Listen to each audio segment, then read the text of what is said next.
നമസ്കാരം. രണ്ടാം പിണറായി സർക്കാരിന്റെ അവസാന സമ്പൂർണ്ണ ബജറ്റിൽ തിരുവനന്തപുരം, കൊച്ചി, കോഴിക്കോട് എന്നീ ജില്ലകളിൽ നഗരവികസനത്തിനും പദ്ധതി ഒരുങ്ങുകയാണ്. അടിസ്ഥാന സൗകര്യ വികസനമാണ് പ്രധാന മുൻഗണനാ മേഖല.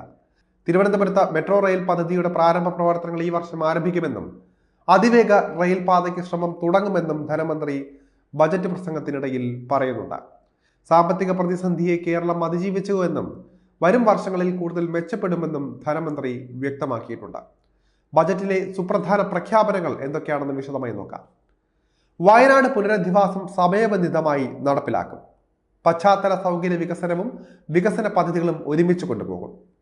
പ്രവാസികളുടെ നാടുമായുള്ള ബന്ധം പ്രോത്സാഹിപ്പിക്കാൻ ലോക കേരള കേന്ദ്രങ്ങൾ ആരംഭിക്കും. ഇതിനായി 5 കോടി രൂപ അനുവദിച്ചു. തെക്കൻ കേരളത്തിൽ കപ്പൽശാല നിർമ്മിക്കാൻ കേന്ദ്ര സഹായം തേടും. കേരളത്തിലെ 150 പാലങ്ങളുടെ നിർമ്മാണം ഉടൻ പൂർത്തിയാക്കും. വിദേശ വിദ്യാർത്ഥികളെ കേരളത്തിൽ എത്തിക്കാൻ പുതിയ പദ്ധതികൾ ആവിഷ്കരിക്കും. ലൈഫ് പദ്ധതിക്ക് 1160 കോടി രൂപ അനുവദിച്ചു. നിക്ഷേപകർക്ക് ഭൂമി ഉറപ്പാക്കും. റോഡുകൾക്കും പാലങ്ങൾക്കുമായി 3061 കോടി രൂപ മാറ്റിവെക്കും. കാരുണ്യ പദ്ധതിക്ക് 700 കോടി രൂപ അനുവദിക്കും. ഹെൽത്ത് ടൂറിസത്തിന് 50 കോടി രൂപയും അനുവദിക്കും. EV ചാർജിംഗ് സ്റ്റേഷൻ, സൈക്ലിംഗ് പാത എന്നിവ വർദ്ധിപ്പിക്കും. ബയോ എഥനോൾ ഗവേഷണം പ്രോത്സാഹിപ്പിക്കും. ഗതാഗത ഇടനാഴി ശക്തിപ്പെടുത്തും. തീരദേശ ഹൈവേ വികസിപ്പിക്കും. കാലാവധി കഴിഞ്ഞ സർക്കാർ വാഹനങ്ങൾ മാറ്റി പുതിയവ വാങ്ങാൻ 100 കോടി രൂപയാണ് അനുവദിക്കുന്നത്.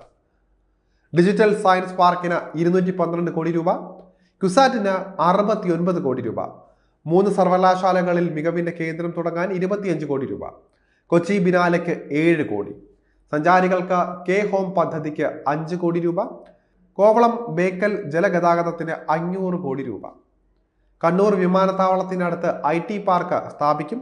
കേരളത്തെ ഹെൽത്ത് ടൂറിസം ഹബ്ബാക്കുന്നതിന് 50 കോടി രൂപ, വിഴിഞ്ഞം, കൊല്ലം, പുനലൂർ വ്യവസായ ഇടനാഴിക്ക് കിഫ്ബി വഴി 1000 കോടി രൂപ. വിദേശ വിദ്യാർത്ഥികളെ കേരളത്തിലേക്ക് എത്തിക്കും.